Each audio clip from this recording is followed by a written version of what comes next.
The creatures of night have fallen asleep, and the heroes of dawn have been nudged to awaken. Welcome back, Dawncaster, to Dawncaster Sunday, a retro rebirth. Good morning, everybody. How are you doing? Yeah, it's been a long time since we've done a Dawncaster Sunday. But seeing that it is the weekend and it's a very lovely, cool morning, I thought we'd have a little Dawncaster action in the form of a weekly trial. In this particular weekly trial, we have 4 turns to beat our opponent, which is going to require quite a bit of technical thinking and planning. So it's going to be a really fun, relaxing, cool, cozy gaming with my episode. So if you've been paying attention to my playlist, I've been conforming my playlist into specific types of playlists: action, role play, cozy, and things like that, and tutorials. This will make it easier for you to kind of know what I'm doing on my channel, and it will also simplify the many hundreds of playlists. Well, I don't have hundreds, but it's several playlists that I have on my channel, and this will make it easier for you to know what you want to watch and to kind of create the kind of vibe you want for your day. As always, I'm in the middle of a subscribe-a-thon, so if you'd like to subscribe to my channel, I would very much appreciate it. We're shooting to hit 300 subs by this week. I would really love to hit that number so that we can make our next goal. Also have some really special episodes coming up of my channel.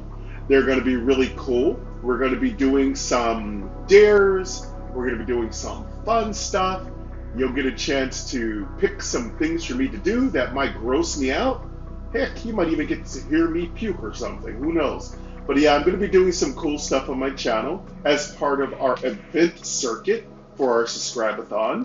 They're going to be really cool and going to have some guest stars and visitors. Queen Angel will make a visit. Some other folks will kind of make some visits. We're going to have a good time. Also, again, we're going to be checking out Dawncaster Weekly Trial. I'll be talking about some of the advances that Dawncaster has added. There's been some cleanups of various things. There's been some new cards added. As always, it's really great that the developer, Rick van der Waal, has added so many new cards to the game and continues to do so free of charge. He is a wonderful developer, and his group does a magnificent job of adding sound effects and all kinds of cool things to the game. Also, a shout out to My Noise, my partner in 2025. Live, work, pray, content create, let your freak flag fly frequently, and have some fun once in a while. You know, live hard, play harder. So we're going to be doing a little bit of that. Got a little bit of a music playing here in the background. One of the newest downloads from My Noise. I'm having a lot of fun with that. I myself personally am feeling very happy. Had a nice little pool party. We tried to get little yellow boy to jump into the pool, but he didn't want to jump in. As a guide dog, he is the ultimate, penultimate professional, and he refused to jump into the pool. And yeah, we couldn't get him to jump into the pool. We almost got him to. We splashed him very well. You know, he didn't exactly like that, but he's more of a cat than a dog at times, but he still had a great time. He's the sweetest, most gentlest boy in the entire world. Definitely a bid to his organization that trained him. I'm telling you, guide dog organizations, if you're looking for some place to donate some money, donate to a guide dog organization. They do some amazing work. I promise you. They are really amazing. If you want to donate to me, the first thing you can do, and the most important thing you can do, is like this video. It's one of the metrics that YouTube follows the most. The second most important thing you can do is to comment and subscribe. Those are really important things. Of course, during a subscribe-a-thon, a made-up word, you can subscribe. Even if you're not really big into role-playing games, builders, RPGs, story games, you can still support this channel with your amazing subscription. You don't even have to watch the whole video. Actually, if you want to, and you're really not into my content, you can click the video, like it, comment, and click out. I still get the same amount of credit. It doesn't matter if you watch for 1 minute or 1,000 minutes. I still get the same amount. But if you are truly, truly a channel friend, what you could do is put on one of my playlists, loop it, and just keep watching. You can even let it play when you go to sleep. You can let it play when you're not at home. You can let it play when you're doing laundry, working out. You can put it on in the intercom and let everybody hear it. You know, occasional spicy language is included, you know what I mean? But anyway, thank you very much. And thank you to all my Instagram followers. How y'all doing? All my Facebook followers, what's up? All my X followers, hey. Thank you to all of you. And I also wanted to announce something new. We now have PayPal for Game Double Tap. That will be included in upcoming descriptions. And we will soon have Cash App, which will also allow you to donate toward me. I do not yet have monetization opened up, but these are some cool things you'll be able to do. These are outside platforms, but they're really easy, they're protected, and it's a great way to support my channel. We are looking to buy a computer because we're going to be doing CRPG games, and yes, we will do it under this channel. We will not create a whole new channel. Also, those of you who are listening to content on my old channel Game, I know there hasn't been any content, but that channel will be changing. It will be changing to more of a secret kind of thing. It's going to have a big launch. It's going to be really fun. I did hint at it before, but yes, Game will be changing into a new channel, but I don't want to ruin it for all of you. Some of the content, all those of you who are watching on Game will still remain there, so you'll get to hear all kinds of stuff. And I do apologize, I haven't responded to very many comments. But yes, if you are a developer, any game that I'm playing on Game will be here on Game Double Tap. Whereas Game will change to a different channel, even with all its thousands of subscribers. So we are just going to be moving toward this new content. It's going to be amazing. What are some other things to talk about? It's going to be a hot one coming up this week. Looks like temperatures will be hitting in the mid to lower 90s. It's going to be insane. It's going to be crazy. Been enjoying some really cool true crime on YouTube. It's been really fun. It's been really enjoyable. Me and Queen Angel have been enjoying it. Queen Angel and I have been enjoying it. It's been very, very fun. And yeah, I just want to thank all of you. We've got some other things to talk about, but first of all, just want to warn you, this is going to be a thinking episode, a relaxed and chilled episode. I'll be talking about Lit RPG, one of my newest favorite books right now, Contention, which I'm truly enjoying. Contention, welcome to the multiverse. Book 5, Contention, really having a lot of fun with it. Travis Baldry's reader. Woo. Damn, I love Podium Audio. They are a great organization. I am not sponsored.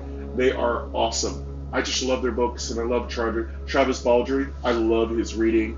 He is also the reader for the Primal Hunter. Of course, right? He's the best reader in the entire world. I love his voice. But yes, I'm having a good time reading that. With all that out of the way, let's get into our episode here. Dawn Coffee's tasting absolutely delicious. Cupboards are bare. I need to buy some more food. I have nothing. I need to get a lot of stuff. Queen Angel's helping me, keeping me alive. Friends keeping me alive. Everyone's keeping me alive. Lots of good people. Had some delicious wine this weekend. Big shout out to Deb. Thank you for the wine. That was really cool. Thank you to Queen Angel for gifting some wine to me. It was Queen Angel's birthday passed, so if you want to wish her some happy birthday wishes, feel free to leave them in the comments. Just say happy birthday, Angel, or happy birthday, Queen Angel, or QA, or Marissa. You can say anything you want. But yes, Queen Angel just had her birthday. She did really good. She got some really cute gifts. The gifts that she got, and I, of course, got her some really luxurious gifts, some loot. She got some really high-end loot for me. Of course, whenever she opens up my loot boxes, they are epic. Epic. Not quite legendary. I don't roll quite that heavy. But I gotta say, I do sometimes during Christmas get her something legendary.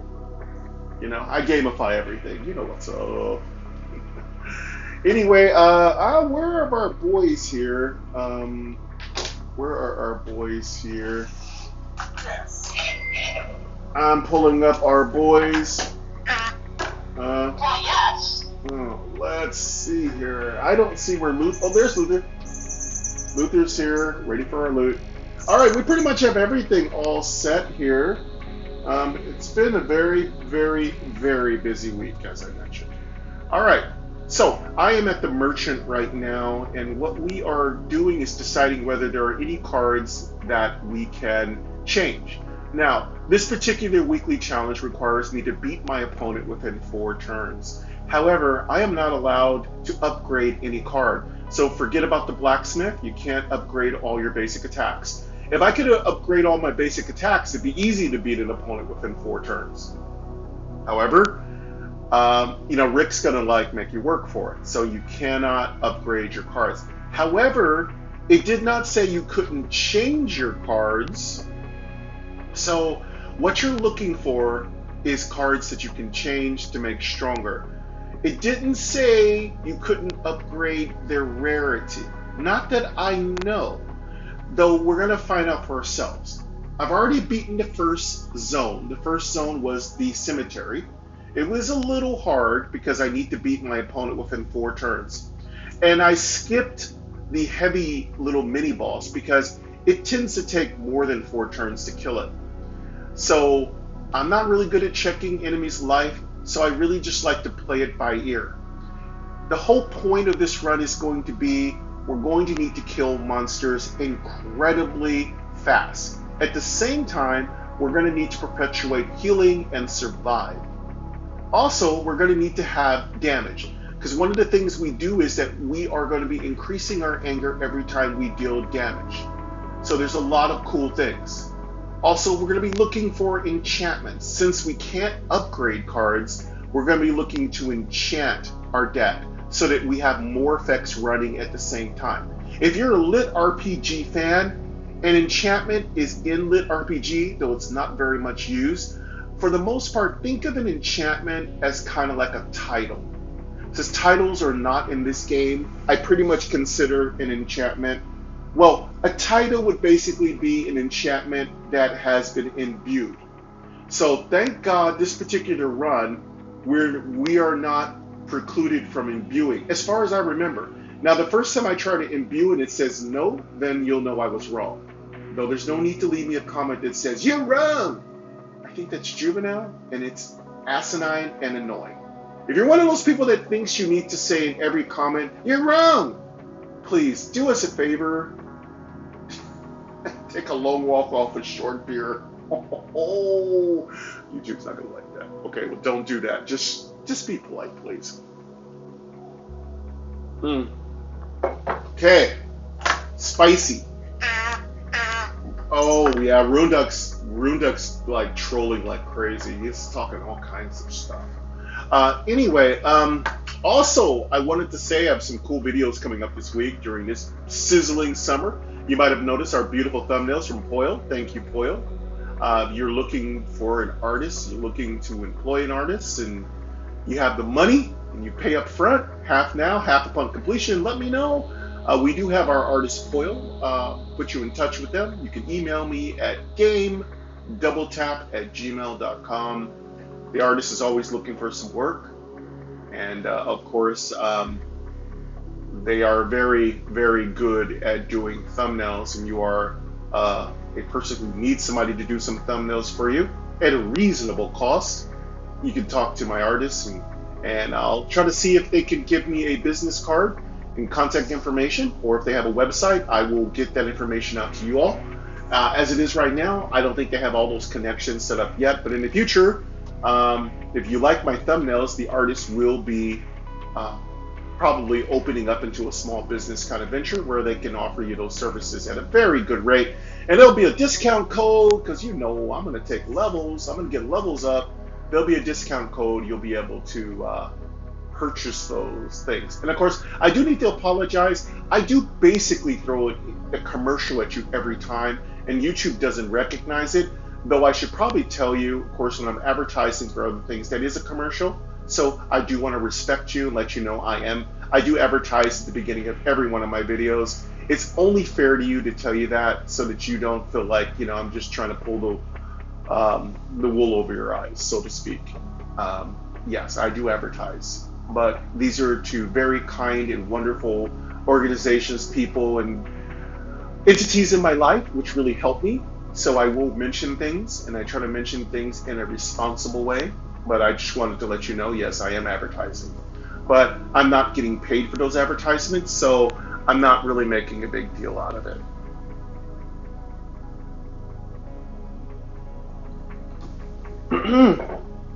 Yes, Luther will ride the train today, but not too loud. Though our music is so nice, I may not need Luther to ride the train because our music's just so good. So we may not have to have Luther ride the train. And secondly, I don't know where the train is, so I need to look around.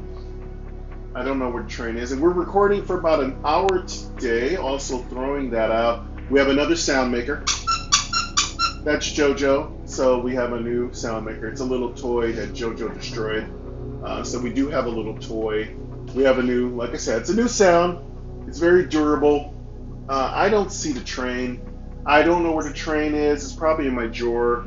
But, there's a train, a little sound maker I got off of Amazon. Not sponsored, but yeah. All right. I don't know if there are any cards in my deck worth upgrading. Unfortunately, when you're in the merchant or the alchemist, you can't really look at your deck. I would really like if Rick Vanderwall is listening, my IMO number 1. Could we make it so that when we're in the stores, the alchemist or the merchant, could we please have a little option to look at our deck? It's really problematic not to be able to see our deck so that I can know what I can really choose from. Sometimes I really need to make a hard decision. You only have so much money in this game, and I'd really like an opportunity to review my deck before I make a final decision. So if we could have an update that allows us to look at our deck. I mean, if you want to charge us 5 gold for the privilege, that'd be fine.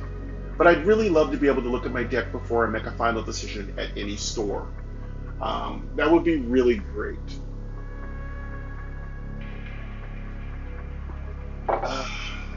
Congratulations to those who won the those who created the cards, the special cards that were done by the community cards. Just want to congratulate the winners and finalists who participated, and also a big thank you to everyone who participated. I just really appreciate those of you who participate. You're bringing beauty and complexity and love to our favorite game, Dawncaster. I really appreciate you. Thank you so much for doing it. And thank you to Rick Vanderwall for creating these contests to allow people to participate and have agency in our beloved game. Buy a potion. Again, I could buy a potion. I'm trying to keep my money reasonable. The reason why I don't want to spend too much money on potions or anything else is because we are not allowed to upgrade cards. So the most important thing I want to do is save money for imbuements. And we're going to need money to buy specialized cards. We need to do damage, so we're going to need cards that are incredibly powerful, low cost, and can do a lot of damage in one action. This deck is a warrior type deck, so our surges are strength. So we're definitely looking for strength based cards. Life cards that cost us blood or life is going to be important because we need cards that can be played that don't cost us any of our valuable surge. Other things we're going to be looking for are cards that can be conjured because they don't cost anything for the most part. Though, be careful when you do have a conjure card, check the costs. Not all conjured cards create free cost cards, so you have to be cautious about that. Again, 20 gold, 35 gold. Change a card to one of higher rarity. 20 gold. Change a card to one of equal rarity. So we can change rarity. Now, I know you're going to say that is an upgrade. Not technically. Changing a card's rarity is not an upgrade. Changing a card's rarity is a rarity change. So there's some things in RPGs that are a bit contradictory, but they're beautiful because that's the whole point of RPGs. They're very nuanced, they're very complex. They have lots of different facets, and you never know what facet's going to be important for you to understand. In this particular instance, I do believe changing a rarity does not count as an upgrade. So we can do it, even under the rules and guise of this weekly trial. Again, weekly trials are a specialized contest. They don't allow any of the really, really difficult new card updates to affect you, so you don't have to worry about some of the invasions and other stuff like that, which really make your life incredibly difficult. But there's some really unique powers you're given. In this particular one, you have offers, and again, unfortunately, I don't have the ability to kind of show you all the things. And IMO number 2, if Rick is listening, I would really, really, really, really love if we can kind of like slow down the explanations in the cards for those of us who are voiceover users to kind of explain what we can and cannot do. There's a lot of things that have to be explained. Now, Rick's got it really, really extremely streamlined and beautiful and accessible. So when voiceover reads things, it reads it crispy, cleanly, and metallic. So metallic is the highest level of UI cleanness and basically like streamlined. That's the cleanest any UI can be, metallic, which means it's like touching a solid object that feels cool and clean to the touch. Now, what I'd like to do is make it a little easier to hear what cards give us bonuses. I'd love to clean that UI, that part of the menu up. I'd love to clean that up a little bit. It could use a little bit of cleaning up. It could use a little bit of like separate dialogue boxes. I'd love to kind of split up the weekly trial into a little bit more separate dialogue boxes. Of course, a lot of things in this game, you cannot use voiceover to individually like capture text, copy, paste. I'd love to get some of the voiceover functionality built into the weekly trials so that those of us who are visually impaired, blind, whatever you call yourself, can get in there and look at the text a little bit more. Now, there is a awesome, beautiful codex built into Dawncaster, which allows you to do some tinkering and, perusing and listening and watching whatever you choose to do, listen or watch, or both around. But I'd love to have more ability to separate everything into a dialogue box. Like, again, it's really easy at the top of the weekly trial because you're given your class, you're given the number of classes that are available, each has its own particular special weapon. Now, there's a lot of things that are just designed for you to experiment. And again, I do know why Rick does it, because he wants you to find out what each one of these classes do, or does, or whatever. But I'd really love that some of the things that you need to find, cards you need to add to your deck, I'd really love if that was separated. Kind of like the same way when it tells you how many cards in your deck will get you a bonus. I'd love to kind of separate some of the individual parts of the weekly trial so that it feels really good and it feels like we can understand it. Now, there's some things that are really never explained, and those are something you will learn over time. Those are the penalties, like special factors. Basically, non-system related entities and parts and functionalities. So if those of you who are familiar, I am a huge lit RPG nerd, and as you know, most of the time, anything in a lit RPG is controlled by the system. System's all-knowing, all-powerful. But as you know, with the system, there are other systems competing with systems. So your system may have a competitor who wants to be the system. So think of a system as beyond God. So there's God, and then there's system. System's beyond God, and then there's other things that are even more powerful than the system, because you know. And that's kind of what I kind of wanted to explain a little bit like that. So there are things that happen in this game that are kind of dependent on the challenge that you are currently enjoying. And I'd love to have those explained a little bit more description, maybe even some details. I'd love to have some description. That would be really great. You get a little bit of information, but not a whole lot. Again, as a visually impaired blind person, I don't get Developers like Rick Vander Waal are amazing. They explain and describe everything. This is one of the few games that description is rampant. It's crazy good. But as always, you always want more, right? Right? Yeah. But you want more. So I'd love some of the detrimental effects that affect your playthrough to have more descriptions, more details, more images that are described, things like that. That'd be really good. Again, Rick Vander Waal, he's used to me. He knows who I am, just like Randall Higgins knows. I'm always asking for more.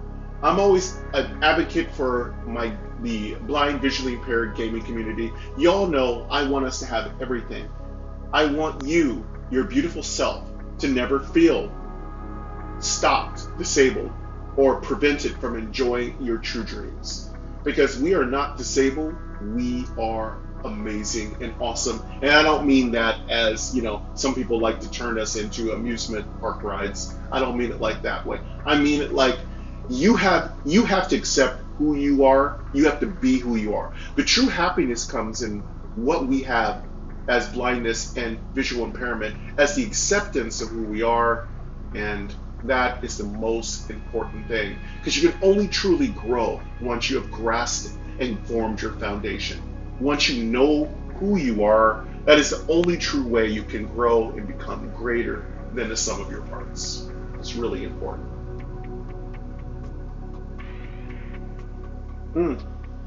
So I don't know. Again, we're going to be very talky today. If anything bumps you, I do apologize, but go ahead and fast forward.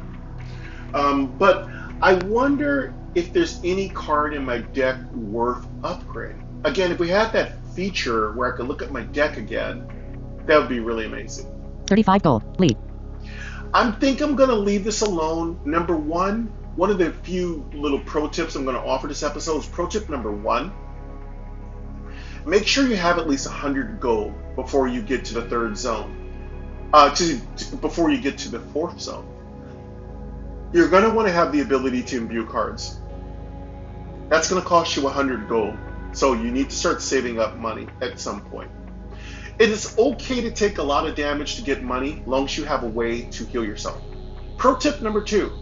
Always accept the ability to heal yourself to full at inns, priests, and things like that. That's really important. Pro tip 4. The second most powerful kind of like healing kind of aspect is when you kill a boss, you get 50 gold and you heal to full. That's really great if you're a warrior, because we tend to specialize in health. So those are some really, really important things to take. So heal to full at inns and priests, heal to full and get 50 gold when you defeat a boss. Those are really, really important talents to take. And they're going to save your butt when you're doing a weekly trial. Save your butts. Oh, God. Okay, juvenile game, please stop. Lead. I'm going to leave for now. Exploration. Use weapon power. Raging weapon. Use your weapon power to start next combat with a fury. Passive. Okay. Whenever you gain anger, gain that much health. All right, our special power is put a fury. That'll be in the front of your hand. And passive. Show deck. Use weapon power. Raging weapon. Use your weapon power to start next combat with a fury. Passive. Whenever you gain anger, gain that much health.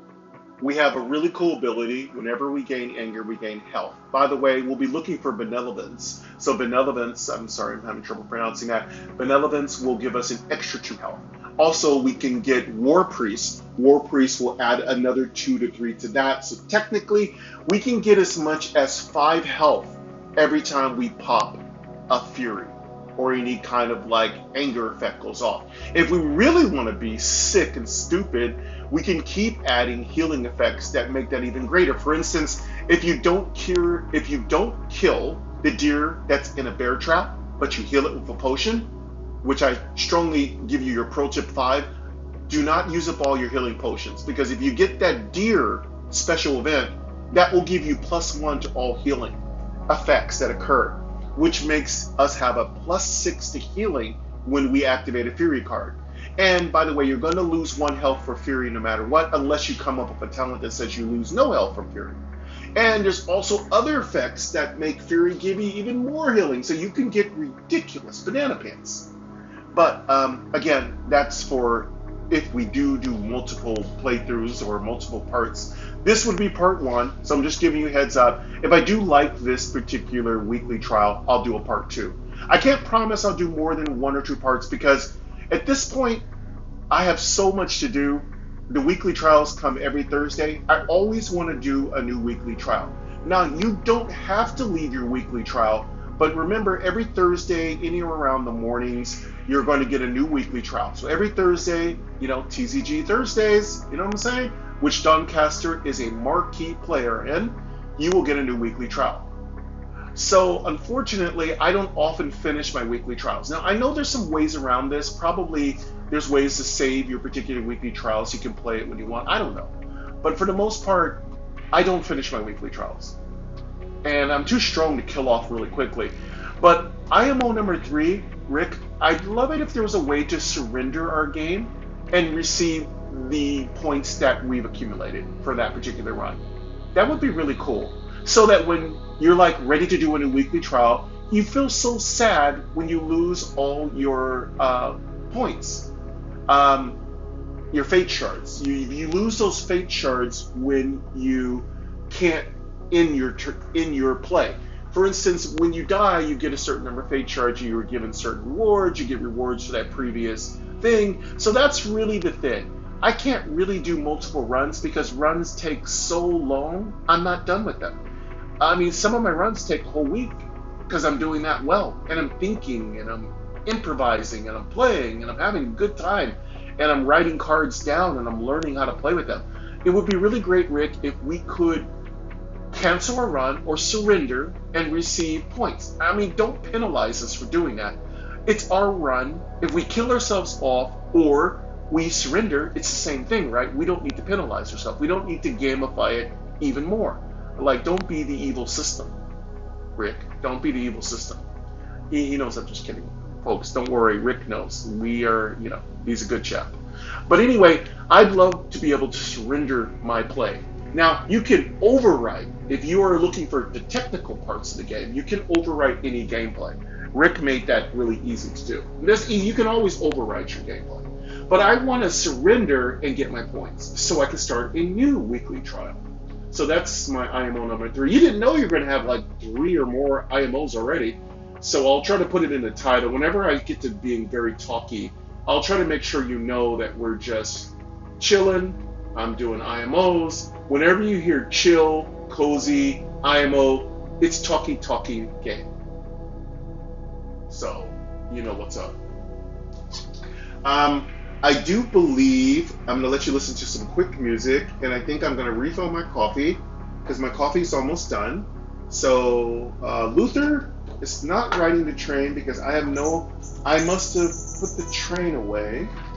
The train is in my drawer. I found the train. So we're not going to play the train today. I'm going to put it on my desk so I know where it is. Okay, the train will not be ridden today. You can listen to the beautiful music of My Noise. And of course, if you want to pick up My Noise for yourself, check out my description, go there, rate them 5 stars, as well as Dawncaster, and please like, comment, and subscribe to me. I will be back in 2 minutes. Thank you.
Almost back. Just quick bio.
Alright, here I come.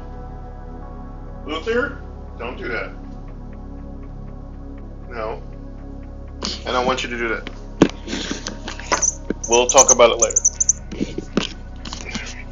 Okay. Alright, we are ready.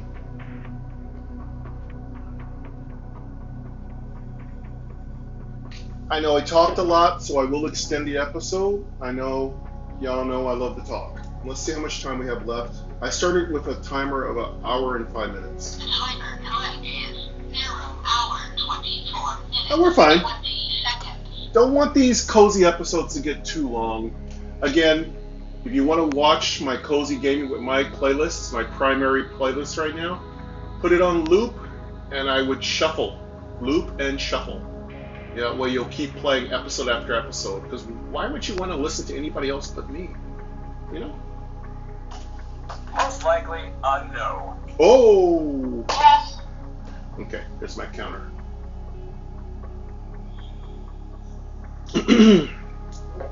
Okay, so since we have to beat everybody within 4 turns, what I'm basically looking for are very powerful cards. We're looking to not upgrade, but get higher rarity cards. We're also looking to make sure our deck doesn't get too fat. But we're also looking for cards that give us anger, which is going to give us healing, because we don't have time to put healing cards in our deck. With the exception of at least 1 or 2 heal cards. Well, consumable heals, like potions. This is not going to be a good deck, I believe, for anything weird. This is going to be a deck that needs to be powerful and fast. I'm feeling like there are some good consumables that could work well with this deck, but we're definitely looking for the Windstorm. The Windstorm would give us the ability to get a free potion. That would be very helpful. We, of course, would stock up on nothing but heal pots. We're looking for really good things. Of course, I duplicated one of my cards. One of my cards was a legendary. I duplicated it with Mirror. Of course, y'all know my number 1 shrine is Mirror. Mirror is one of the awesomest shrines. Awesomeness? What? Mirror is an awesome shrine and copies a card in your deck, as long as the card doesn't say unique. There are some cards that cannot be copied by Mirror. Of course, Mirror will not let you copy a card that cannot be copied. So you don't have to worry about copying a card and losing the effect. One of the things I hate the worst about roguelikes are that sometimes they're very punitive. You make a mistake, oh, well, screw you. But for the most part, I like Dawncaster because it won't allow you to do something that's illegal, but sometimes it will let you screw yourself. There are a few times that I've upgraded cards and it said, oh, I'm sorry, did you not read that it said you can't upgrade cards? That does happen.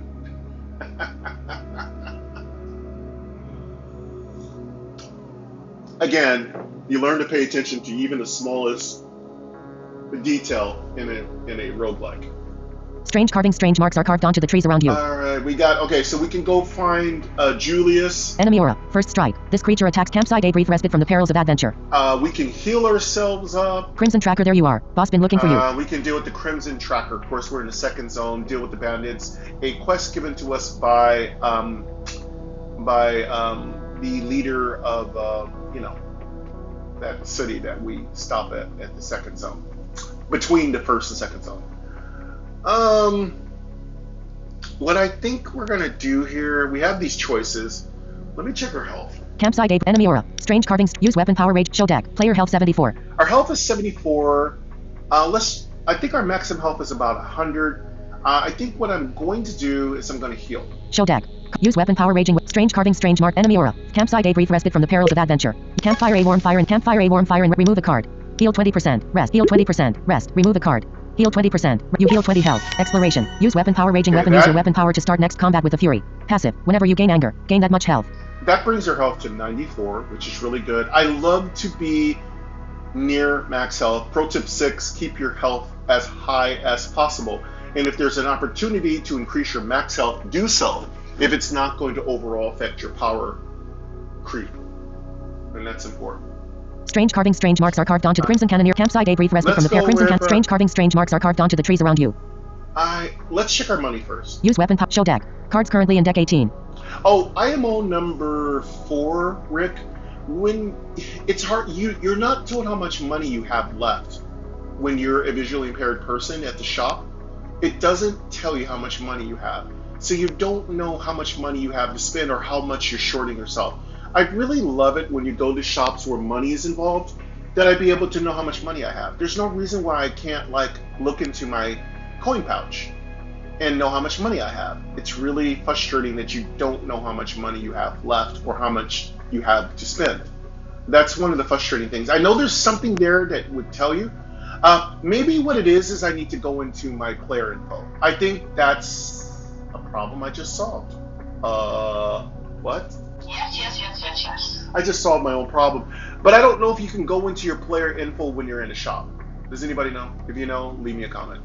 But yeah, I would love to be able to know how much money I have when I'm in the shop, and be able to check it out. Use weapon power raging weapon, use your weapon power to start next. Strange carving, strange marks are carved on. Crimson Cannoneer, just hold still will you. Campsite a brief respite from the perils of that Crimson Cannon. Strange carving, strange marks are carved onto the trees around. Use weapon power raging weapon, use your weapon power to start next combat with the fury. Passive. Whenever you gain anger, gain that much health. I'm going to activate my weapon power so that it's off of cooldown. Pro tip number 6, you can activate your weapon power. It's not going to go off until it goes off. But if you do it that way, you'll actually be building up more opportunities to use it. There's a lot of advanced strategy around your weapon power. There's so many things you can do in this game. But what I do is use my weapon power in advance and then start building it up again. That's a really great way to get by its cooldown. A cooldown, for those of you who are not inducted, welcome to the multiverse, you don't having so much fun with those books. If you're not inducted, cooldown means how long it takes for a particular magic ability, skill, whatever, to be able to be used again. Some abilities have cooldowns, which means they can't be used every second. And some abilities have really, really massive long cooldowns. Some have very short cooldowns. And it's really good to understand how to utilize those to give you the best advantage. Show deck. Cards current. Player health 94. Player gold 112. Player health show deck. Use weapon power raging weapon, use your weapon power to start next combat with the fury. Passive. Whenever you gain anger, gain that much health. So you heard that cool little thing? It's really cool. The sound effects in this game are absolutely top notch. Triple A. I have that set, so I think we can deal with Julius. Now, don't worry, if you activate your weapon power, it's not going to affect the cutscenes with the NPCs. Show deck. Cards current. Use weapon strange carving, strange Crimson Cannoneer campsite Avery Crimson Cannon. Strange carving, strange marks are carved onto the tree. Strange carving, strange marks are carved onto banded markings. You spot some strange carvings on the bark of the banded markings. You spot some strange carving. Follow the trail. I didn't see Julius pop up. Banded markings you spot. Follow the trail. He should pop up soon. Banded mark. Follow the trail. Follow the trail. Exploration. Use weapon power raging weapon. Use your weapon power. Use weapon power raging weapon. Use your weapon power to start next combat. Bandit looter. This oblivious bandit carries Crimson Bloodhound. A demonic hound is on your talking tree. You hear faint mumbling coming from a nearby tree. Julius. Let's go deal with Julius. 3 question marks. A soft squealing breaks the unnatural silence within these woods. NGGGHH. Ellipsis. NGGHH. If you're going to be imbuing a lot, I would say save every penny. The first two imbues are going to be 100 and 150 respectively. So that's 250 gold you need just to do two imbues. Continue. Yes, you can get multiple imbue chances in the single zone. It happens. 3 question marks. A soft squealing breaks the continue. Continue. 3 question marks. Check the man's boot. Leave him tied up. Start cutting the ropes. If you steal from Julius, he will, I do believe, not talk to you anymore, which is really bad. You need him sometimes. But if you don't care, don't worry about it. Leave him tied up. Start cutting the ropes. Start cutting the ropes. Leave him tied up. Start cutting the rope. Julius Belthorpe. As soon as the man is free, he huffs indignantly and picks up the feathered hat at his feet. We thank you kindly, stranger. It appears we were, ellipsis, hasty in our decision to take our business to these scoundrels. If you help him, you'll get a huge discount on his items. It's actually a great way to stock up on powerful rare cards. Even legendaries drop their price quite a bit if you get on Julius's good side. Continue. Julius Belthorpe. It will turn out to be their loss, which is good news for you, friend. As a token of our gratitude, we'll make our services available to you, at a considerable discount, of course. What are you selling? What are you selling? You're going to want to click, double tap on what are you selling? Julius Belthorpe. Why? Cards, of course. Only the best ones, we might add. Care to have a look? You can listen to what he has to say. Where do you get all the maybe later? And if you say maybe later, you're done. So don't hit that if you want to buy a card. Where do you get all these cards? Julius Belthorpe. Why? Where do you get maybe later? Show me your collection. If you double tap on show me your collection, that will bring up his collection. Sunder costs 10. Life 1. Your next basic attack inflicts a critical hit. Return this to hand when you enter a stance utility. Common. Critical hit. Critical hits deal double damage. Stances. Stances are special fighting techniques that can be adopted through various cards. Only one stance can be active at one time.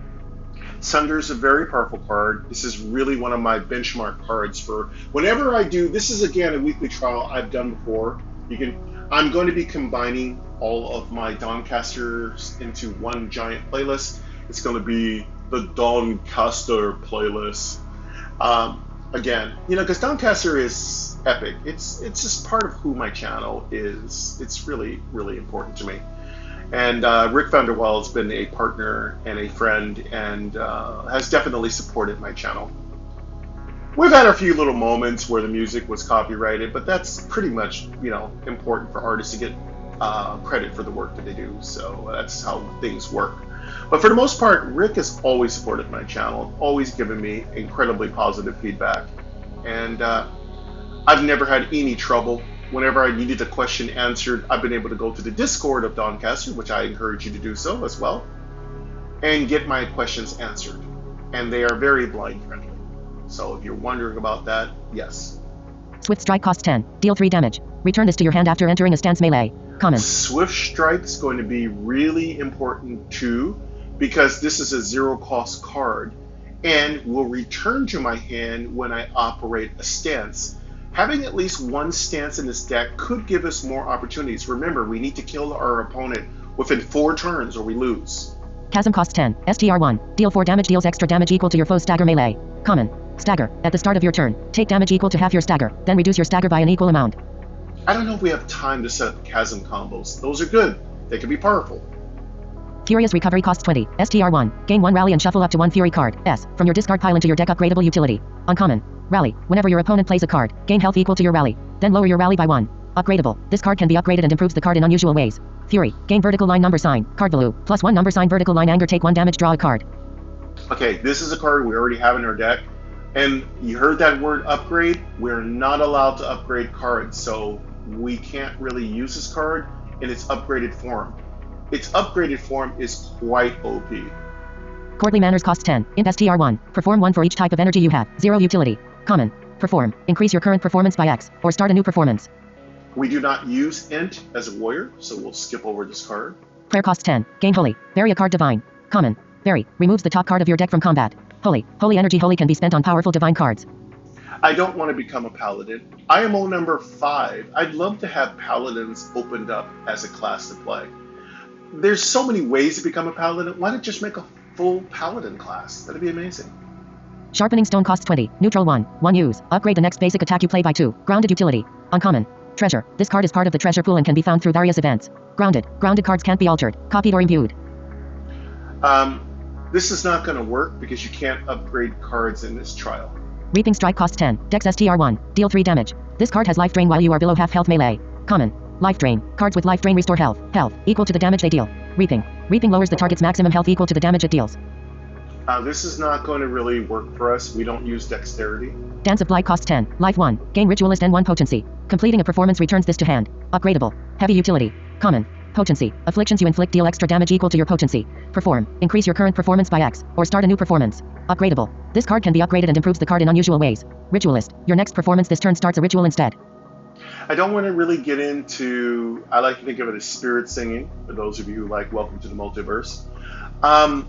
I don't want to get into this, and plus it doesn't really fit our build. If it was any other kind of deck, maybe. 0. Costs 1 Fatishered refresh stock. Let's refresh the stock, though. Let's review the cards I think that could be useful. Dance of Reaping, Sharpen, Prayer Cop, Courtly, Fury, Chasm, Swift, Sunder costs 10. Life 1. Your next basic attack inflicts a critical hit. Return this to hand when you enter a stance utility. Common. Critical hit. Critical hits deal double damage. Stances. Stances are special fighting techniques that can be adopted through various cards. Only one stance can be active at one time. Is it worth buying? I don't believe so. I think I can get this card quite easily. Swift Strike costs 10. Deal 3 damage. Return this to your hand after entering a stance melee. Common.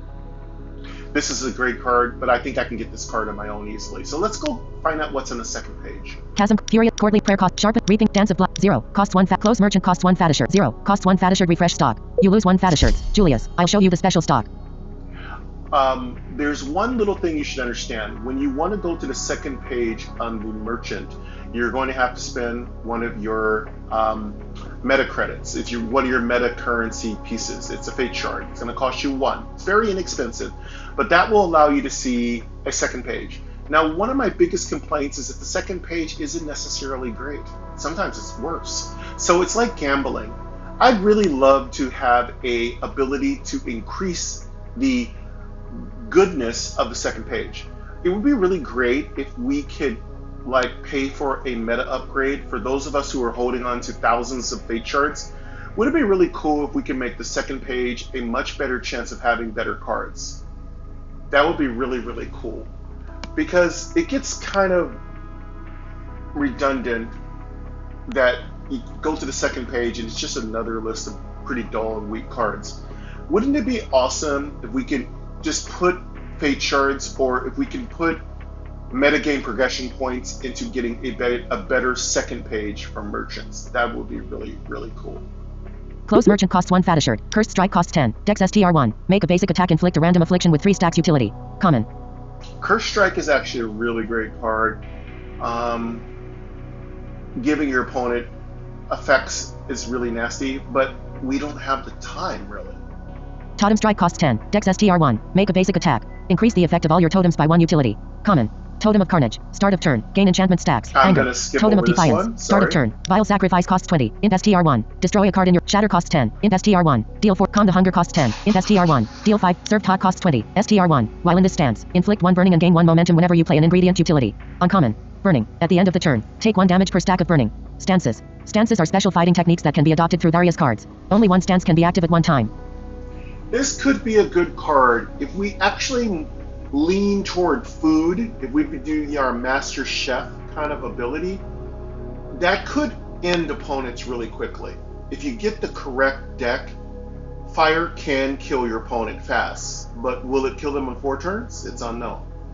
But we could lean toward being a food master, a chef, the menu, you know what I'm saying? Hot coals in our hands, burn our chocolate fingers.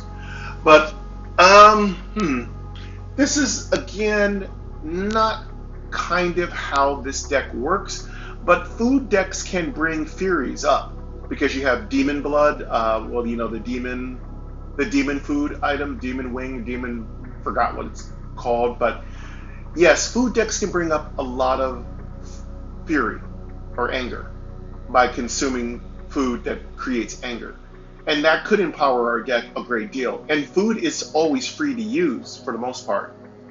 And we could play a lot of games with our fury. Basically, it doesn't matter if you can't upgrade a card. If you're getting a ton of anger as a warrior, you can kill anything. Anger is truly a very powerful thing to leverage in this game. So we could lean into food, but it's going to make our deck incredibly bloated, and it's going to make it really hard for us in the short term. In the long term, we could be strong enough to really conquer these kind of like penalties. Could make us faster. If we can make each turn have infinite opportunities to get anger up, we could kill any opponent. It's worth a try. Again, that's the thing about weekly trials. If one thing doesn't work, try a different method.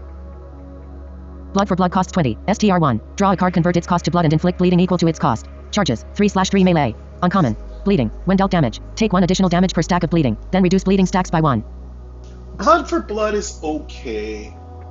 I feel like it's going to be too slow, and I can't afford to lose too much life.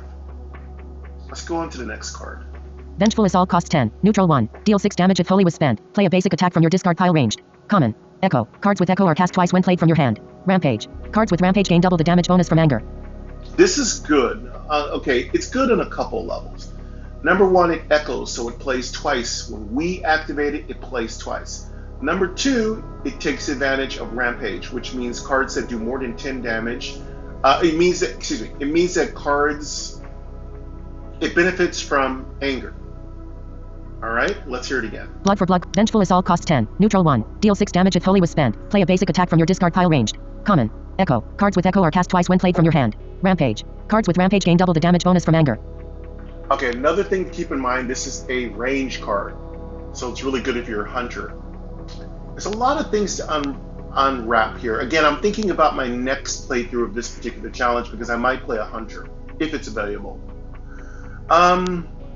It's a good card. Let's take a look at the other cards. Hail of Arrows costs 10. Spend all decks and conjure a free arrow for each energy spent. Hail of Arrows costs 10. Spend all decks and conjure a free arrow for each energy spent utility. Common. Conjure. Creates a temporary card that is removed after combat. Okay, there's a reason why I would take Hail of Arrows because Hail of Arrows costs 10. Spend all decks and conjure a free arrow for each energy spent utility. Common. Conjure. Creates a temporary card that is removed after combat. It wouldn't be a bad thing for us to get a free arrow every turn. Unfortunately, we're looking for an imbuement to do that. And by the way, I don't even know if imbuements are allowed because I would have to go back and review the rules. Vengeful Assault costs 10. Neutral 1. Deal 6 damage if Holy was spent. Play a basic attack from your discard pile ranged. Common. Echo. Cards with Echo are cast twice when played from your hand. Rampage. Cards with Rampage gain double the damage bonus from anger. This card would do 12 damage plus whatever anger we have. Hail of Arrows costs 10. Vengeful Assault costs 10. Neutral 1. Deal 6 damage if Holy was spent. Play a basic attack from your discard pile ranged. Common. Echo. Cards with Echo are cast twice when played from your hand. Rampage. Cards with Rampage gain double the damage bonus from anger. There's another bad thing about this card because it has Holy in its name. Think of Dawncaster as having a built-in system, like, Lit RPG. Anytime you put a keyword into your deck, you're going to start drawing from pools of cards as rewards, and it's scenarios that are based around the keywords that permeate your cards. So be very careful when you deviate from the theme of your deck because the system is going to reward you with cards that it thinks you want. It's not always going to give you cards you need, it's not always going to give you cards that are useful, but it's going to start listening to what your deck says. And if your deck is full of a very murky, kind of not very productive or a very wishy-washy theme, you're going to get a lot of trash. So try to keep your theme in your deck laser guided. Keep your theme very sharp, very precise. That keeps you from getting trash for the most part. So I'm really skeptical of whether or not we should put a holy card into our deck, though it's not technically a holy card, but it has holy in its name, which means we're going to get that side effect of we're going to be dulling the point of our spear. And that's not a good thing. You don't want the point of your spear dulled. So I'm wondering if we should just avoid this card because it is a rather mixed bag of tricks as a card. In one term, we like it because it does a lot of free damage. And the second part of it is it does benefit from a couple of different effects. This is an older card. It needs a rework, but I'm not going to cover that topic right now. I just don't feel like this card is going to really work in our deck. We're looking for fury, we're looking for anger, we're looking for lots of massive damage. So let's go ahead and bypass this card. Blood for blood costs 20. STR1. Draw a card, convert its cost to blood and inflict bleed. Vengeful is blood for blood costs 20. STR1. Draw a card, convert its cost to blood and inflict bleeding equal to its cost. Charges 3/3 melee. Uncommon. Bleeding. When dealt damage, take 1 additional damage per stack of bleeding, then reduce bleeding stacks by 1. I kind of like blood for blood more and more because it's only a 1 cost card, so it's got 1 strength cost. and it draws a card, 2, and third, it basically turns that card's cost into blood, which is good because that gives us the opportunity to not waste our surge energy costs, which means we get more uses. We already have the ability Keen Mind, which means we draw more cards, and this deck challenge already gives us the ability to draw more cards anyway. So actually we get a lot more cards drawn in this particular scenario than we would normally get.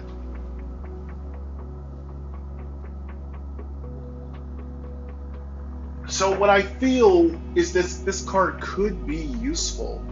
Vengeful Assault. Blood for blood costs 20. STR1. Draw a card, convert its cost to blood, and inflict bleeding equal to its cost. Charges 3/3 melee. Uncommon. Bleeding. When dealt damage, take 1 additional damage per stack of bleeding, then reduce bleeding stacks by 1. Bleeding is really useful because all of our effects are melee. I really want to take this card. I don't want to waste money. The blood for blood could be really important. It basically pays for itself. Served hot costs 20. STR1. While in this stance, inflict 1 burning and gain 1 momentum whenever you play an ingredient utility. Uncommon. Burning. At the end of the turn, take 1 damage per stack of burning. Stances. Stances are special fighting techniques that can be adopted through various cards. Only 1 stance can be active at one time. This is also going to be really good. So number 1 would be blood for blood. Number 2 would be served hot. These are 2 great cards. They would be a great addition to our deck. Could make us really strong. Could push our... Okay, blood for blood fits our current deck. If the bleed is kind of a key word. So bleed, and again, I'm going to keep going, so sorry about the alarm sounds. Bleed is going to change what cards are presented to us. But again, bleed works really well in a Fury or Anger deck, so I'm not too concerned about that. I'm a little concerned about introducing anything to do with food. Food is a whole other kind of like landscape and theme, which means the system, as I keep talking about the system, is going to start offering us food-based cards. And the good thing about food-based cards, they are strong and they're fun. I wouldn't mind doing a whole food-based theme, so actually, let's just stay away from food so that our theme stays focused on anger, because this is basically what we want our deck to be based on, anger. I'm not too afraid to offer bleed, because I don't think bleed and anger are too incompatible. I do believe they are something that can work together in symbiosis. So I also don't want to waste money. We need all the money we can because I need to see if we're going to be able to do some imbuing. And imbuing could make the difference between whether this deck gets past the 4th and 5th zone. Because once you get past the 3rd zone, the 4th and 5th zone can be quite problematic. I'm going to go for blood for blood. Blood for blood costs 20. STR1. Draw a card, convert its cost to blood, and inflict. You lose minus 20 gold. Okay, that's all we're going to buy. We're going to keep our purchases to a minimum. Served hot. Calm to hot. Shatter. Vile sacrifice. Totem strike. Cursed strike. Close merchant costs 1 exploration. Use weapon power. Raging weapon. Use your weapon power to start next combat with a fury. Passive. Whenever you show deck. Cards currently in deck 19. Okay, we're at 19 cards. Pretty soon we'll be at scholar level, which is 20 cards. I don't want this deck to get too big. I really feel like this deck is not going to do really well if we can't get the cards we need right away. Every card in this deck needs to have a very strong purpose. It needs to be there because it has to be there. It just can't be in our deck because we're hoping. You can't gamble when you only have 4 turns to live. You've got to know what your plan is. All right. Use weapon power. Rage. Enemy aura. First strike. This opportunity treasure. Traps. Strange carving. Strange mark. Opportunity treasure. Traps or treachery await. Now, opportunity treasures is a special event. You never know what it can be. It could be good. It could be bad. But these are really good. You're going to want to always prioritize entering these little events. Ambush all seems clear until you hear something approach. Ambush all seems clear until you hear something approaching just a few steps. Fight. Okay. Enemy gains first strike enchantment. Okay. Enemy gains aggressive enchantment. Enemy gains werebeast enchantment. Enemy gains sturdy enchantment. Enemy gain 2 anger stacks. Enemy gain 2 armor stacks. You gain offer of doom enchantment. Enemy turn. Enemy gain 2 armor stacks. Enemy playing cards. Load cannon. Your turn. Fury. Gain 1 anger. Take 1 damage. Draw a card. Conjuration. Common. Anger. Increases the damage dealt by end turn. Looks like our challenge is going to be a cannon. So offer of doom is what you're going to want to check out on your status bar. And your status bar is to your right. Swipe to your right. And that's going to tell you all the things that are currently working. Eventually, as you move down the status bar, you'll get to the enemy you're fighting. From there, you can hear some very beautiful descriptions that the developer has added, which are amazing. You can also find out what particular abilities the monster you're fighting is going to be using against you. So there's lots of cool things. If you move down to the very bottom, you can even see what cards you played, hear what cards you played. So there's a lot of incredibly detailed tools that are fully accessible to you to be able to utilize and develop strategies. Player energy. So STR. I'm 2. wondering... Show deck. Cards currently in deck 12. I'm wondering if, with this particular enemy, we need to kill it fast anyway. We don't want to go 4 turns to this enemy anyway. We shouldn't take much damage, which is good too. Player energy. End turn. Fury. Avenging strike. Let's Fury. Gain 1 anger. You gain 1 anger stacks. You heal 1 health. You take 1 damage. You gained 1 anger stacks. You heal 1 health. Surge of strength. Gain SDR and you heal 1 health. Stash of weapons. Neutral 2. Conjure 3 random free basic attacks. Valuable. Avenging strike.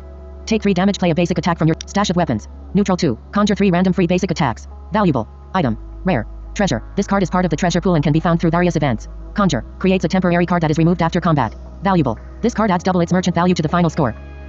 Couple of things to unpack. So Stash of Weapons is a great card for a Offer of Doom gameplay kind of countdown. Since you only have 4 turns to play, Stash of Weapons is something that you could probably play 2 to 3 times within those 4 turns, depending on how heavy your deck is, how thick, how many cards are in your deck. If your deck is really, really heavy, like it's got more than 20 cards, I don't think you'll get Stash of Weapons more than once. But if your deck is really lean, like a Greyhound, you might be able to play Stash of Weapons 2 to 3 times.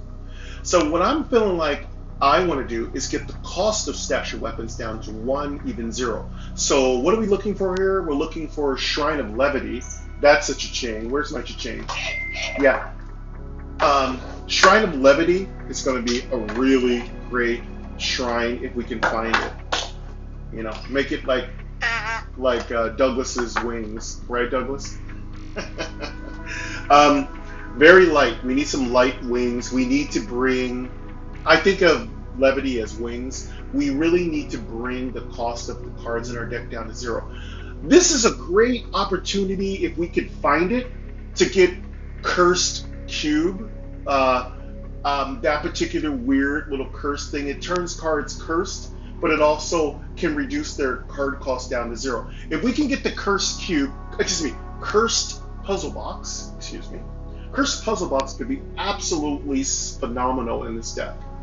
Retaliate. STR1. Deal *7 damage. Gain SDR and interrupted. Faxwing. STR1. Make a basic blood for blood. STR1. Draw a card. Philosopher's Stone. Neutral 1. Conjure a random free card of the color you spend to cast this card. Scholar. Barbarism. STR2. This combat. Add a Fury to your discard pile at the start of turn. After you play a Fury, gain 1 rally. Enchantment. Uncommon. Rally. Whenever your opponent plays a card, gain health equal to your rally. Then lower your rally by 1. Unique. You can only play 1 card with this name per combat. All enchantments are unique.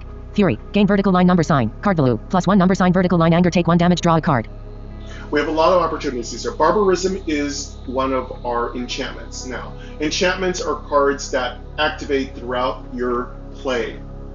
And unless there's a rule that says they don't work, they're active whatever turn you're on. Now, you do have to pay the initial cost of an enchantment in order to activate it. And every time your particular battle ends, which you're winning, you're going to have to pay that cost again if you decide to use the card on your next battle. So keep in mind, just because you activate an enchantment doesn't mean the enchantment is always going to be up. It's only up for that battle. If you want to stop that continual cost, you're going to need to do something called imbue the card. And that comes from talking to enchanters, like our friend Balder, who we meet in the swamps. You'll also, I do believe, Balder will offer you enchanting even if you don't meet Balder in the swamps. So there's some things. God, it's getting very muggy here in Midtown, Dawn Midtown. It's warm. It's getting very muggy. I'm almost. Let me turn on. It's just getting very muggy.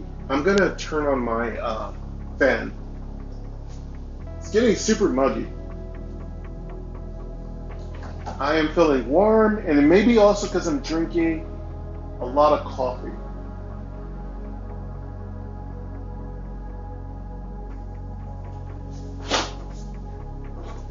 Let's grab a bottle of water Let's get a little water. Let's hydrate. We're drinking a lot of coffee. Let's hydrate a little bit. We're using our tool, our brain, so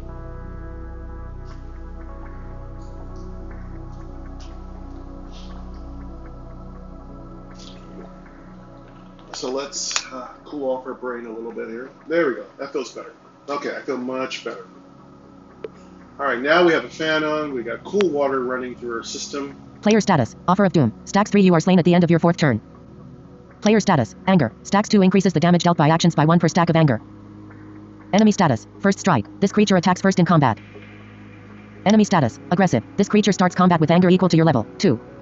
And that's one of the disabilities of this particular run. Enemies are going to get anger. They get anger based on my level, which means by the time we get to the end of the game, enemies are going to have so much anger at the beginning of the turn, it's not even going to be funny. Enemy status. Werebeast. Gain SDR and 2 anger when you start your turn below half health. Enemy status. Sturdy. At the start of your turn, gain 2 armor. Enemies are also going to get anger when they're below 50% health, so that makes them even more deadly. Basically, every creature here is on an enraged timer. Enemy status. Anger. Stacks 2 increases the damage dealt by actions by 1 per stack of anger.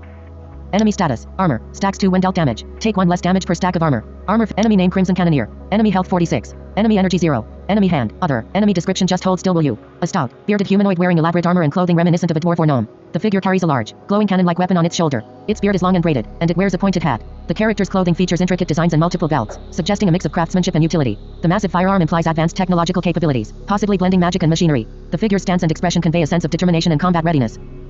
So we got a little magic tech cannon shooter, dwarf or gnome, which makes a lot of sense. So this creature's got a massive cannon on its shoulder, and it's not afraid to use it.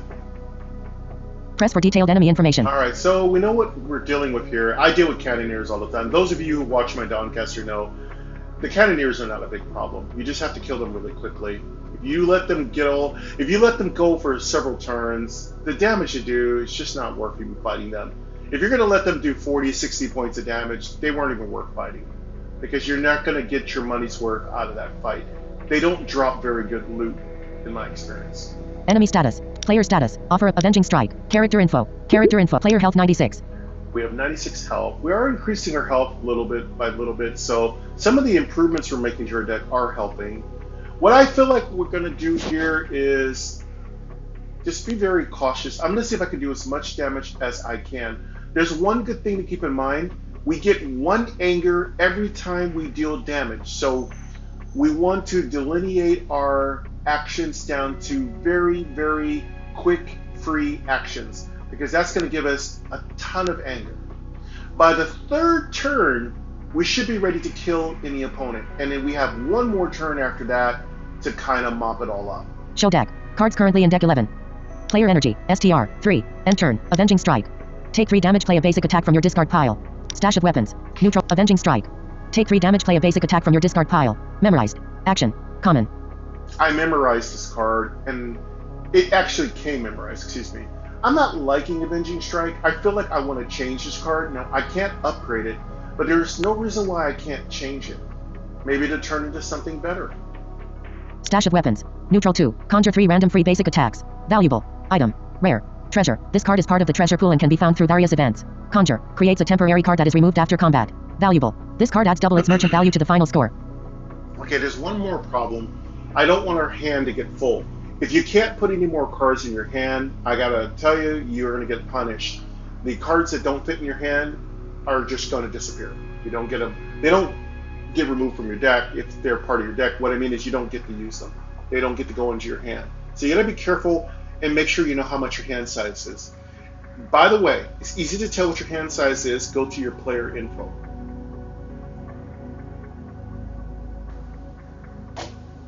Okay, so, Retaliate. STR 1. Deal *7 star damage. Gain SDR and interrupt if you were hit with a melee action last turn. Melee action. Common. Interrupt. Removes the target's remaining energy and ends their channeling effects. If it targets an enemy, it will force them to replace their deadly attacks with their regular cards. Now, cards like Retaliate have a special effect, and Rick was really nice. He put in a special thing for those of us who are visually impaired. So it lets you know that the card is ready to activate its special features. It will say bonus, and that is a really special feature. So if you're blind and you don't know a card's going to do something different, Rick put it in there so that it says bonus, and that bonus tells you that you're going to want to use that card or reread its text to determine whether or not it's a good time to implement it into your strategy. So that's one of the really cool things that Rick does, and Rick does stuff like that for our community a lot. Make sure the game is something we can play seamlessly and have a lot of fun with. So the bonus has been one of the best things that was added to the game, because it really allows me to seamlessly kind of think about when I want to play a card effect. So you'll hear bonus over a card that has its ambush effect active. You'll hear bonus on a card when there's a special feature that you've activated or that is available to you. So bonus is great. Backswing. STR1. Make a basic attack flanking. Gain 1 haste. Melee action. Common. Haste. Reduce the cost of the next drawn card by 1 energy, then decrease haste by 1. Flanking. Flanking triggers when this card is played from either the leftmost or rightmost position in hand. I don't like Backswing. It's an old card. It comes from one of the very early sets. I have it in this deck because I needed it early on in the first zone, but I feel like it's almost at the point that it's being useless. I think I'm going to probably convert it into something, delete it, or give it away. Blood for blood. STR1. Draw a card, convert its cost to blood, and inflict bleeding equal to its cost. Charges. 3/3. Philosopher's Stone. Neutral 1. Conjure a random free card of the color you spend to cast this card. Scholar. Conjure 2 instead. Charges. 2/2. Item. Legendary. Treasure. This card is part of the treasure pool and can be found through various events. Scholar. Your deck contained 20 or more cards at the start of combat. So Philosopher's Stone is really good. It could be too much stuff when it becomes Scholar because we could get too big a hand size. The good thing is we took Keen Mind, so our hand size can be a little bit big. No, Keen Mind made it so that we can get more cards per turn. But we actually need to make it so that we can hold more cards in our hand. It's going to be very important in this particular trial to have a big hand size. We need lots of options. There's so many choices here. Let's check out the enemy's health. That's going to be important. Player status. Enemy status. First strike. Enemy name Crimson Cannoneer. Press for detailed enemy and enemy health 46. The enemy's got 46 health, so that isn't that bad. We just need to do a minimum of 12 damage per turn. Enemy status. Player status. Avenging strike. Take stash of web. Retaliate. Backswing. STR. Blood for blood. STR1. Draw a card, convert its cost to blood, and inflict. Philosopher's Stone. Neutral 1. Blood for blood. STR1. Draw. Philosopher's Stone. Enemy gain 2 bleeding stacks. Yeah, that blood is going to be important. That means we're going to be doing more damage. So again, you're going to want to check out your enemy's health.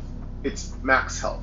And you're going to want to monitor how much damage you're doing per turn. You need to do an average amount of damage that's going to kill the enemy within 4 turns.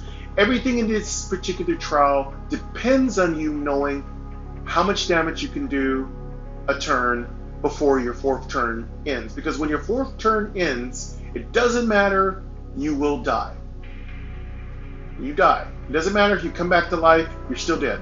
It's just a hard rule you have to be able to follow. Barbarism. STR2. This combat. Add a fury to your discard pile. War Maze. Life 2. Deal star 4 star damage. Inflict brittle for every damage dealt. Melee basic attack. Common. Brittle. When dealt damage, remove brittle. If the damage was dealt from a melee action, take 1 more damage per stack removed. War Maze is our basic attack. It is a melee basic attack. And turning it into blood actually can be very beneficial because War Maze creates a fury.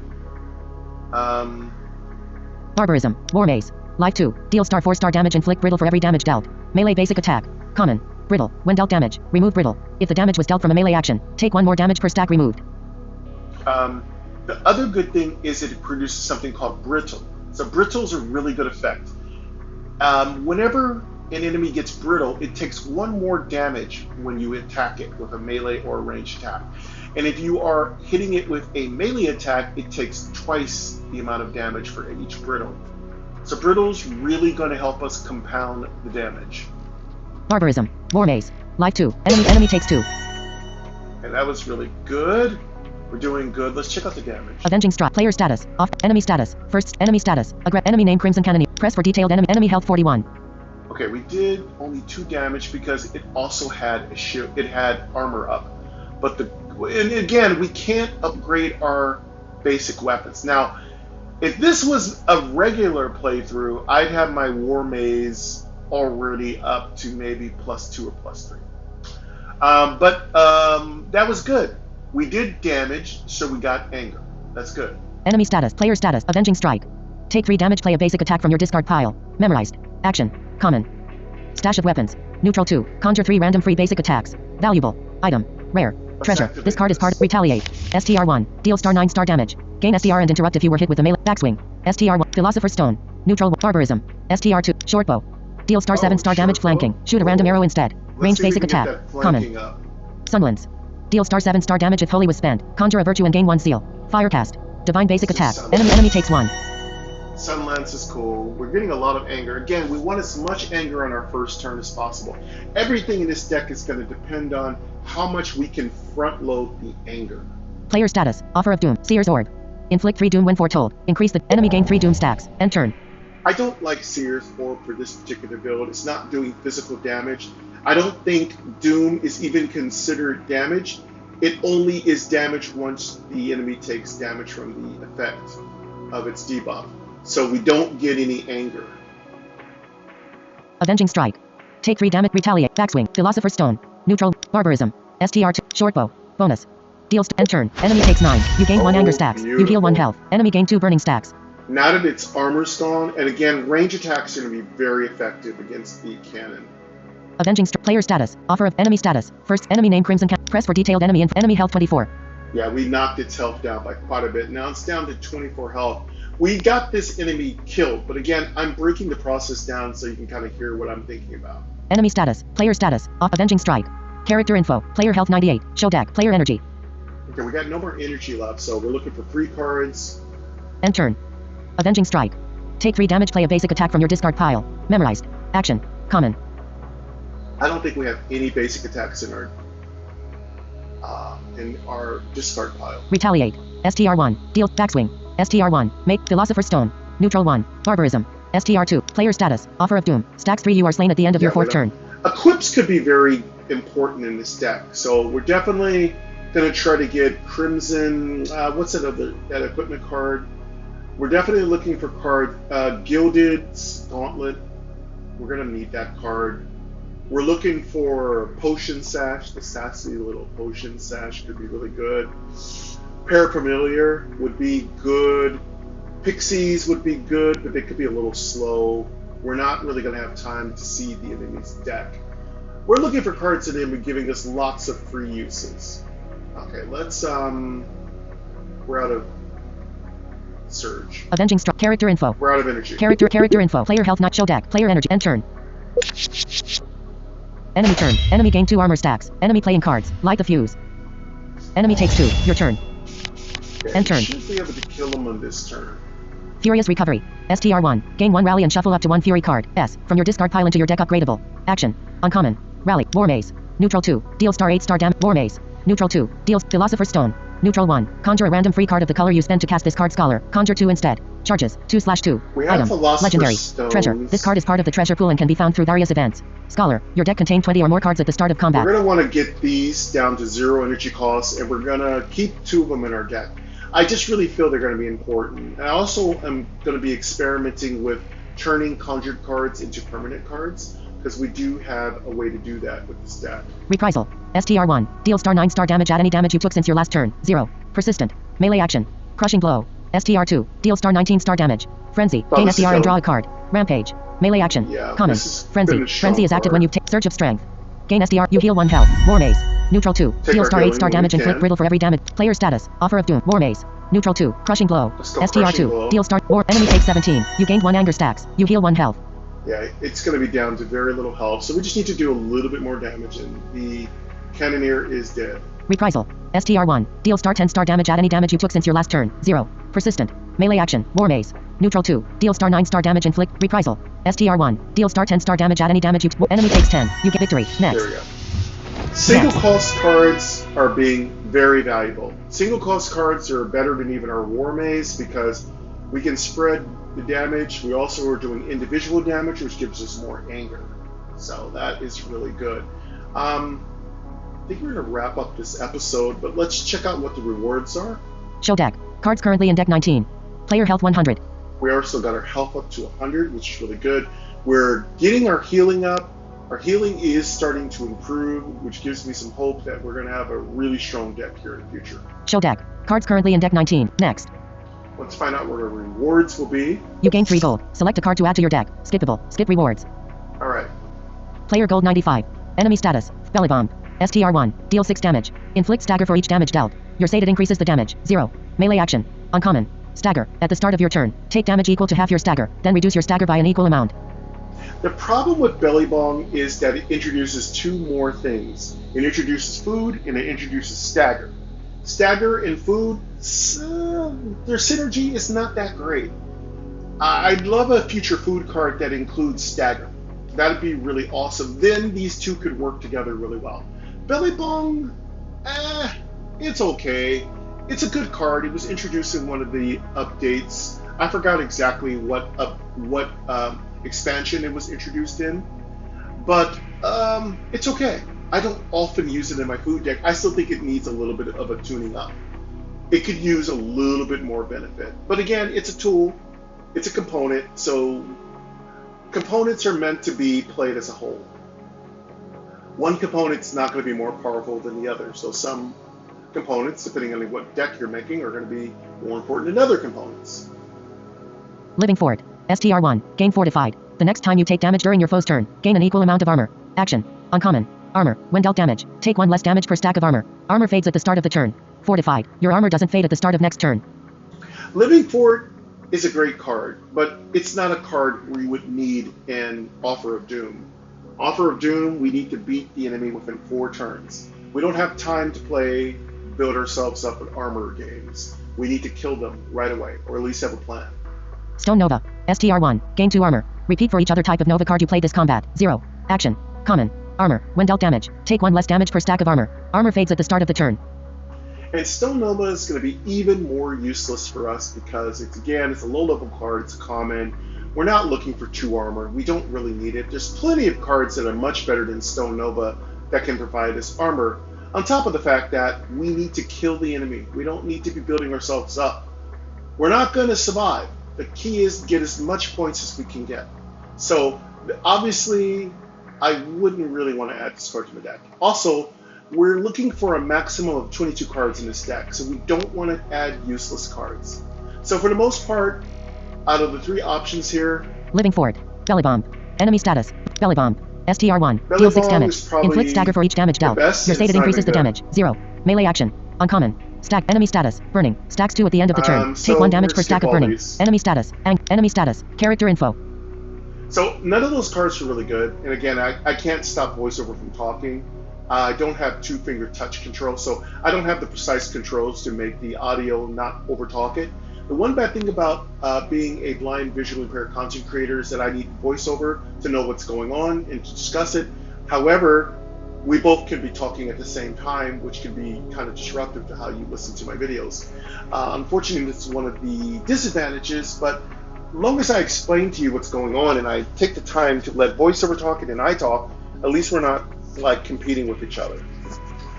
So none of these cards are really good. This is again, I told you, the Cannoneer never drops anything good. Everything it drops is usually trash. But there's really, on a side note, there's a really good card that you can get that gives you the Cannoneer's effect. Now that card is incredibly powerful. It lets you shoot cannon fire at your enemy. And there's one time, it's a monster card by the way, even though it's a dwarf. There was a really cool deck I had that I was popping off like 2 cannons and a couple of bombs. Oh, I ripped the game. I ripped the game in under 2 hours. I was blowing everybody out of the water. It was an incredibly powerful monster deck. It was so powerful. It was just ludicrous. Banana pants. I was just killing folks. But yeah, I had that deck for a minute. I wish I could go back to that deck because that deck was broken. Yeah, it was really good. But yeah, that's it. That was our rewards. I'm going to stop right here, folks. Thank you very much for coming to Dawncaster. As the heroes of Dawn have set up their campfire, have decided to crank open their bottles of rum, or maybe they're reading scrolls and memorizing new spells. Maybe perhaps they are scholarly, like looking over their deck and deciding what kind of play they will make, what kind of teamwork they will kind of do, what cards they will enhance, what cards they will get rid of. But eventually, as they drink their hot tea, milk, coffee, or whatever they're enjoying, whatever libations they're enjoying, they're preparing to rest as the creatures of the night are now set out to rampage in the darkness. But thank you very much for joining me here on Dawncaster. I appreciate you. And as always, your support of the channel is paramount to us growing. I appreciate all the things you do. Have an awesome Sunday. I've appreciated being here with you. Have a great rest of your day. And of course, please take care.